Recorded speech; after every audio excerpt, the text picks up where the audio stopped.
Glycogenolysis.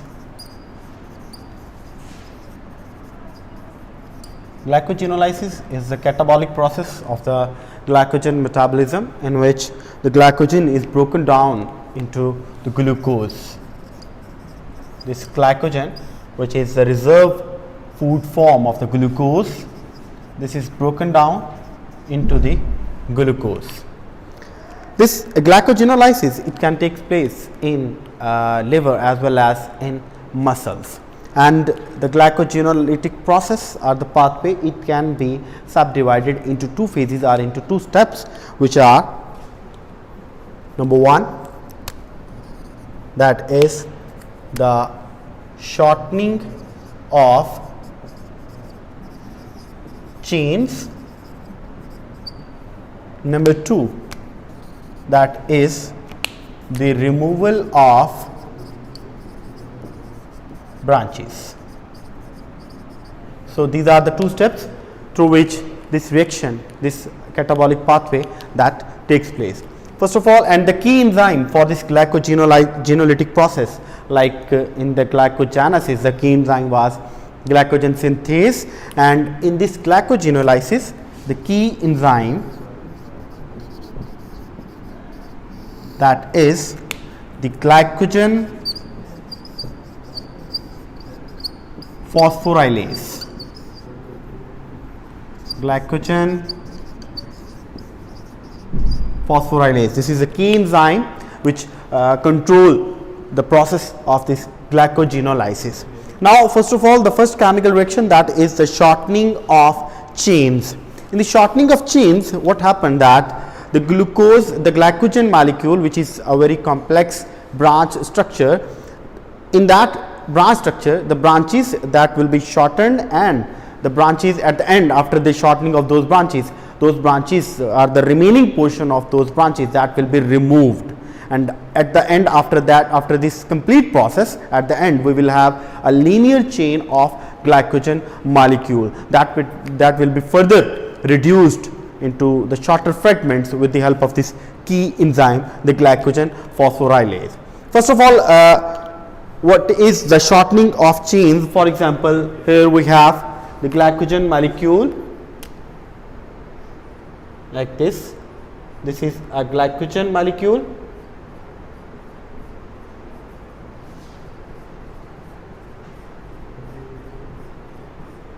and here these are the branches of this glycogen molecule.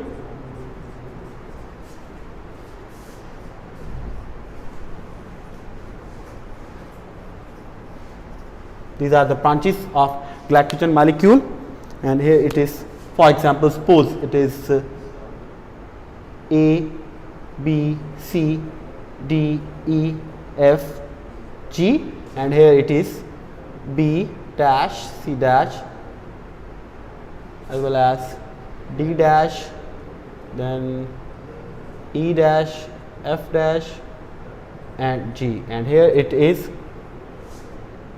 K, L, M, N, O. For example, here we have a molecule of glycogen, and on this complex branch structure of this glycogen molecule, the glycogen phosphorylase enzyme, it will act and it will start removing the glucosyl residues from the chain. And remember, this glycogen phosphorylase enzyme, it will remove the glucosyl residues until the 4 molecules are left on the branch.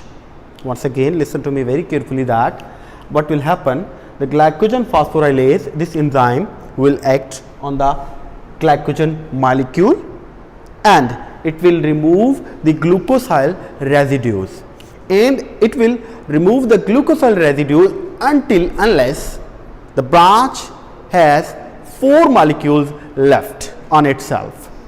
When 4 molecules are left, the glycogen phosphorylase will not further act on that branch. This is called the shortening of branches. And the glucosyl residues which are being removed, those will be removed in the form of glucose 1-phosphate. Like this, for example, here we have a structure of the glycogen, as you can see in the diagram.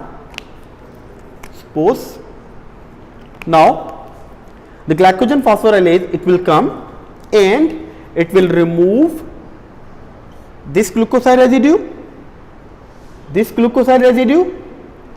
and it will keep removing until unless the glycogen branch, it will have 4 molecules left. And here you can see 1, 2, 3, 4 and 4 molecules are left, and these 2 molecules of the glucoside residue, these will be removed by this glycogen phosphorylase in the form of glucose 1-phosphate.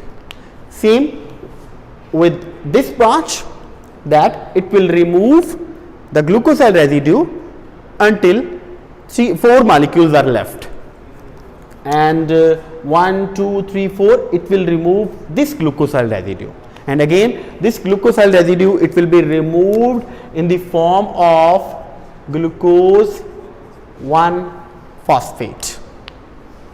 So this is the shortening of the chains. Whatever the length of the chain is, whatever the number of molecules or number of glucoside residues in the chain is, glycogen phosphorylase simply it will come and it will remove the glucoside residues until the 4 molecules in each branch are left. And after the removal of those molecules, and when the 4 molecules are left, we say that the branches, now these branches are shortened in their length, and this is called the shortening of chains of glycogen. Then there comes the second step, that is the removal of branches. In this removal of branches,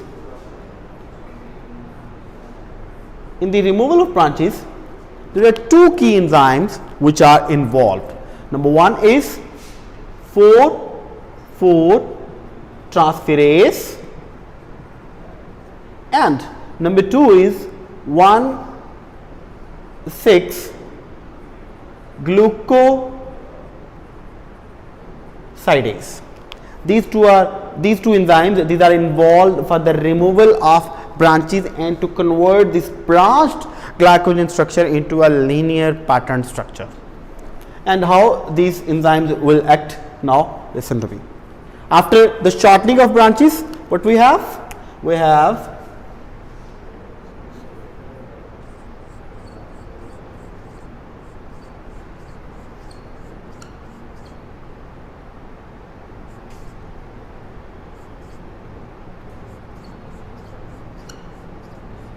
this is glycogen structure, and here at the start in the branch we have 2 to 4 and 2 6 molecules, but after the shortening of chain we have left only 4 molecules. This is A, B, C, D, E, and at the branch we have left only 4 molecules after the shortening of the chain. Same with this 1, 2, 3, 4. This was K, L, M and N, and O was removed after by the process shortening of the chains with the help of glycogen phosphorylase. So this is the structure of the molecule that we have left, or that we have after the shortening of the chain, and this is called as alpha lemma-dextran. This is also called as alpha lemma-dextran. And after this there will be the removal of the branches, and in the removal of the branches the first enzyme will come, the 4,4-transferase. What this enzyme will do? Simply it will remove the 3 glucosyl residues out of 4. What I am saying that simply it will remove 3 out of 4 glucosyl residues, and after removing from the branch, simply it will incorporate it into the linear chain. In other words, we can say that it will break the 1,4 bond at the 3rd glucosyl residue, and again it will reform that 1,4-glycosidic bond in the linear chain, in the glucose with the glucosyl residues of the linear chain, like this. In the next diagram you can see that this is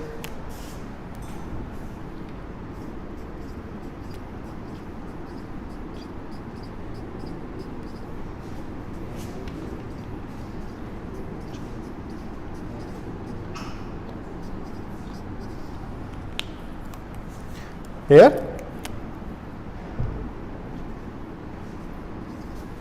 and here.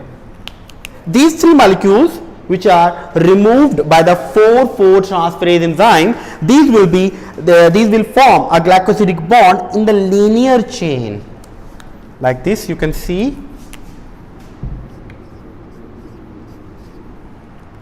as this was A, this was B, and this is C, D, E. From this point, these three molecules, these are removed by the enzyme which is 4,4-transferase. With this enzyme, these three molecules, these are removed, their 1,4-glycosidic bond at this point, that is broken down, or we can say that bond is these molecules are cleaved, and after the cleavage, after the breakage of the bond, again there will be the formation of a new glycosidic bond in the linear structure, in the glucosyl residue of the linear chain. And same with this case, or same with this branch, these three molecules, these three glucosyl residues, the alpha 1,4-glycosidic bond, that will be cleaved, or that will be broken down, and after the breakage of this bond, these three glucosyl residues, they will form a new glycosidic bond in the linear chain, like this. And this was L, M, N. After that, the second enzyme that will come, which is the 1,6-glucosidase enzyme. This enzyme simply, it will remove the last glucosyl residue of the branch, and this last glucosyl residue of the branch, it will be cleaved in the form of free glucose, not in the form of glucose 1-phosphate. Remember, whenever glycogen phosphorylase, that enzyme will remove the glucosyl residues, those removed glucosyl residues, those molecules will be in the form of glucose 1-phosphate. But whenever 1,6-glucosidase will act, it will remove the glucosyl residue in the form of free glucose, not in the form of glucose 1-phosphate. So in the next diagram, you can see,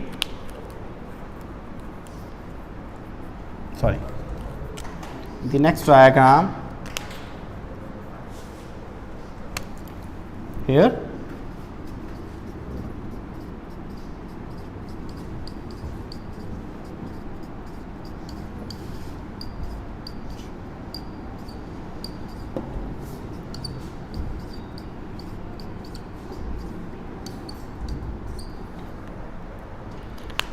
this is the linear structure.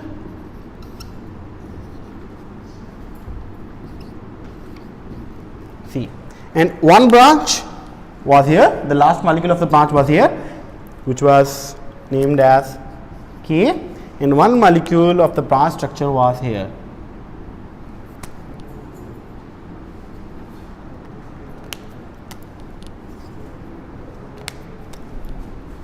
which was named as B. This structure, this molecule, this glucosyl residue as well as this glucosyl residue, this will be removed in the form of free glucose. So here we will have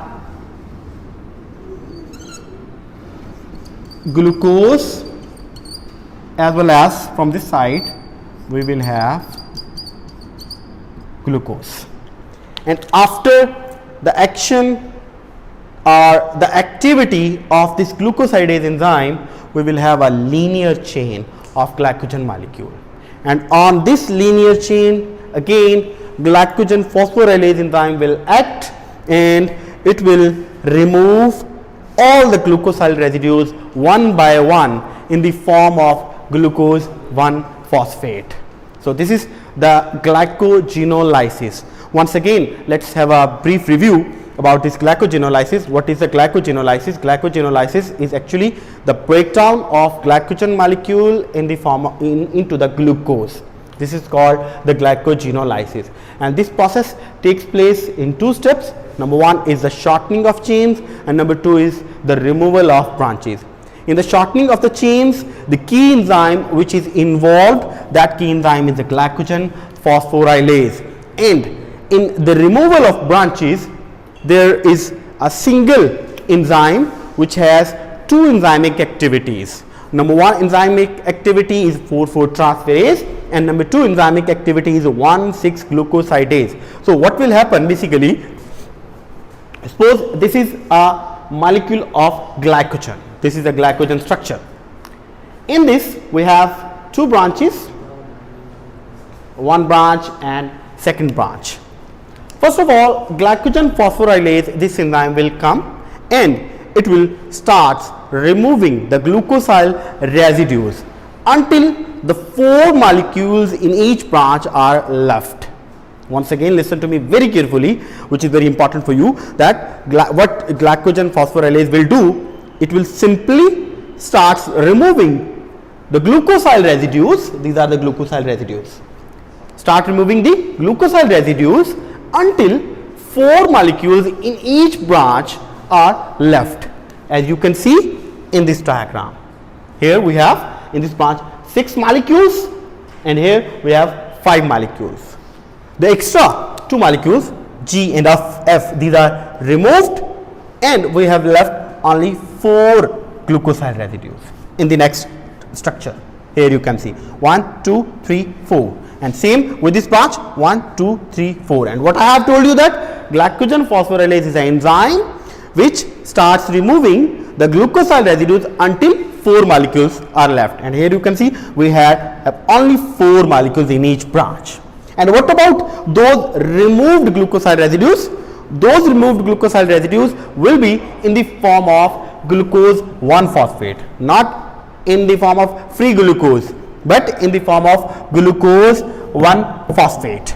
And after that, after this shortening of branches, in the second step, I have told you that we have a single enzyme which has 2 enzymic activities.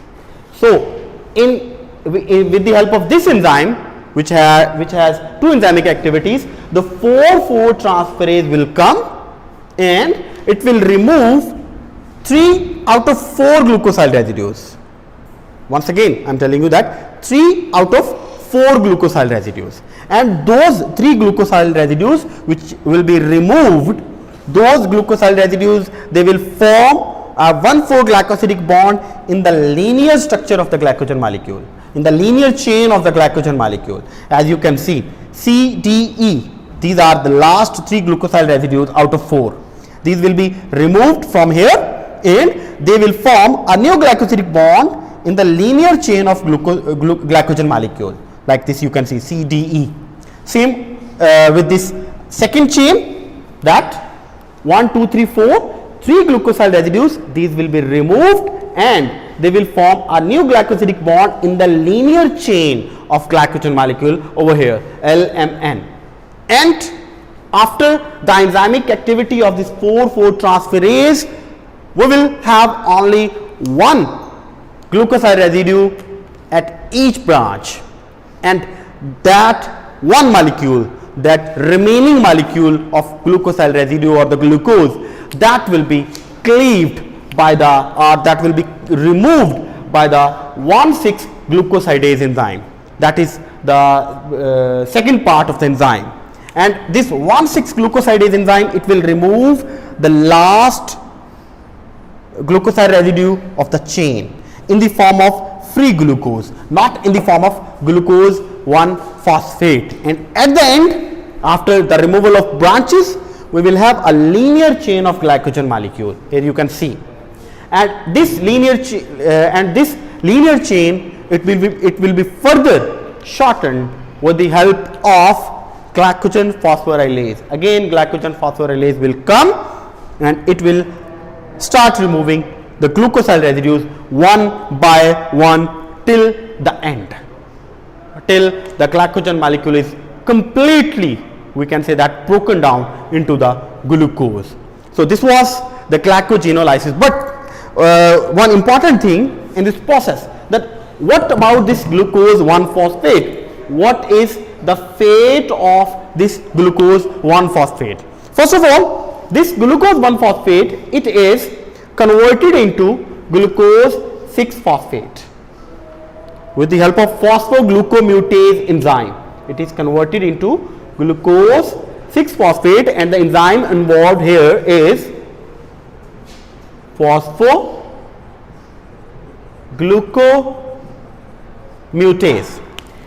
And again, if this process is taking place in the liver, then the purpose of this glycogenolysis is to maintain the level of glucose into the blood.